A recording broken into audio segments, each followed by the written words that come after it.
Yeah, he was amazing to work. And once again, I put him in the same category as Kane, Taker, Big Show, other big guys that could work and that are light at the same time. You know what I said before? If a guy that big doesn't hurt you and can work light, nobody has an excuse. And Boss Man's definitely one of those people, almost like so cat like quick. I had to figure out a way to catch up with him and keep up with him. Very, very good. In one of those matches, I dressed as the Big Boss Man. Did you? Yeah. One of those matches, that's when I was doing the parodies. So we might have to do a watch along of that match. It is up on YouTube. I think one was jacked and one was metal. I'm not sure. It could be What both was the jacked. difference? Was there any difference between the two? None whatsoever. It's like No, I mean, were they the same shows? And they were like repackaged or something? I think they repackaged Jack to metal. I'm not sure. Or there were two separate shows. I'm not sure. But really a great pleasure to wrestle him. Really good. And obviously he got most of the match and everything. It was more of an enhancement thing, but a lot of fun to wrestle. And then obviously the next paragraph in the notes you're talking about, growing up and watching him as Big Bubba Rogers from a bodyguard, then to a wrestler, then becoming the Big Boss Man, the Twin Towers, all that stuff in WWF, and then losing the weight and coming back. He went to WCW as Big Bubba again. Then he came back for a second run in the corporate ministry, I think, with Vince. It's more complicated than that. So yeah, he went it from seems like a back and forth almost. Yeah, so NWA, he was in UWF briefly as well, but NWA is Big Bubba with the Midnight Express, then the Twin Towers, and then he was a single for a couple of years. He was IC title picture with Mr. Perfect and Bobby Heenan's family. Then he went back to WCW as the Boss, then the Man, then the Guardian Angel, which ended up prompting a lawsuit from the Guardian Angels, who were a group.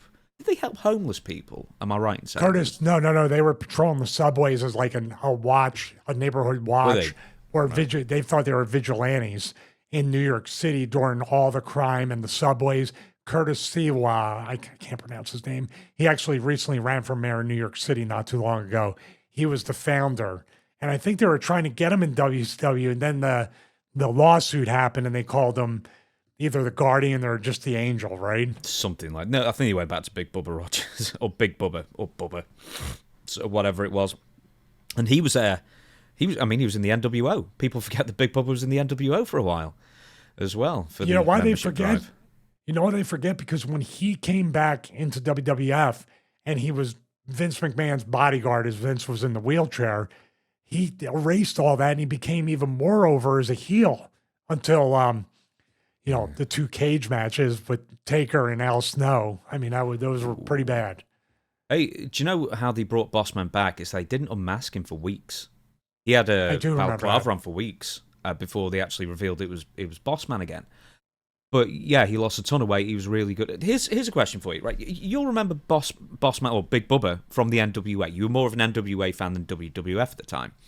Now, I know wrestling legends turned up in Eastern and Extreme Championship Wrestling, but they were always like on the downside of their career. And, they probably weren't going to get another major run for the most part. I mean, some would, some wouldn't. But then you're back in the WWF, and then you're wrestling, a wrestling legend like Bossman, who is still at the prime of his career, I guess. But like you as a historian will know how big of a deal he's been for years. I mean, is that the kind of thing that you, at this point in 2000, would it be in the back of your mind when you're wrestling this guy? Like, I cannot believe I'm wrestling this dude who's, Midnight Express. Mm-hmm. 150 million %. Yes, I was quite aware, and I told him, and that might have been like something to where he was always very cool to me. After that, I talked about the Shawn Michaels story that he became not cool with me after I told him you're the reason I got into the business. But with him, I was talking about what it was like to go from he was the original Diesel blueprint, by the way, bodyguard to wrestler. He learned the business from Cornette in the Midnight Express by watching as the bodyguard and only doing like one, maybe two things that mattered with that. And for somebody as they go on in their career and take more bumps to get in better shape and their work improves rather than slowing down, he sped up. That's insane. He had an inverted career where he got better. And you had to be like, as a 20-something-year-old kid who probably went way too fast, at that time to say, "Oh my God, I gotta keep up with him." Slow it down, Ray. Slow down. He was really, really great to work and so underrated. Man, that's in this show.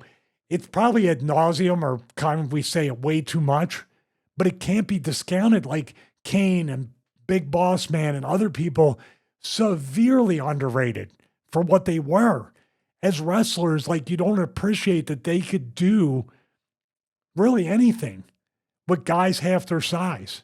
Really great stuff. Yeah, I was nervous. So, and I told him as much. And he probably had a little fun with me, but not in a mean way. Just a little fun with me because I was so nervous. I'm going to ask you one more question about Ray in a second, but I just want to make mention of, like, people forget this. After Bubba, Big Bubba was kicked out of the NWO before he went back to the WWF, he very briefly had a feud with Hulk Hogan for like a week or two. But the thing is, he cut an interview that was so good. There were two people in WCW who seemed to do the same thing. Like, even though they were considered 80s WWF guys, when given even the tiny sliver of an opportunity to get over, they did. One was Ray Traylor as Big Bubba against Hulk Hogan. He generated so much sympathy. People really thought he could actually beat Hogan for a week. The other one was Jim Duggan, who people really thought, my God, he could beat Bill Goldberg. And these dudes just know what they're doing. And like Jim Duggan's another one who I don't. Yeah, he does nothing basically apart from brawl. But like, man, between him and Ray, Big Bubba or whatever name you want to call him, man, they knew what they were doing, and they didn't get enough opportunity, I guess. Ray Traylor, who was your favourite character of Ray Traylor's? Was it Boss Man? Was it the Keen version? Was it Big Bubba? Was it the later Boss Man? Was it the Guardian Angel? I would have to say the first babyface turn of Big Boss Man and why he would. I think I had to do it.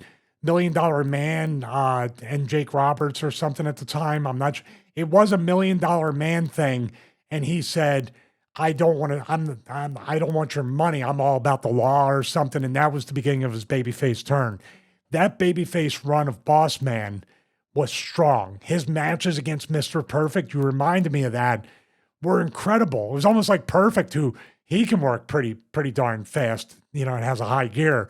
It looked like Perfect had to catch up and keep up with Boss Man. And obviously the Boss Man that I got to work, with him being a heel as part of the corporate ministry and being unmasked, that one there was a personal bucket list item, but probably the Big Boss Man as a babyface in the initial WWF run was my favorite character. And by the way, I want to say this. Boss Man and all these other people that we remember, even Duggan to an extent, and other people, babyface or heel, loved or hated, they still kept their characters and their promos and their truth the same.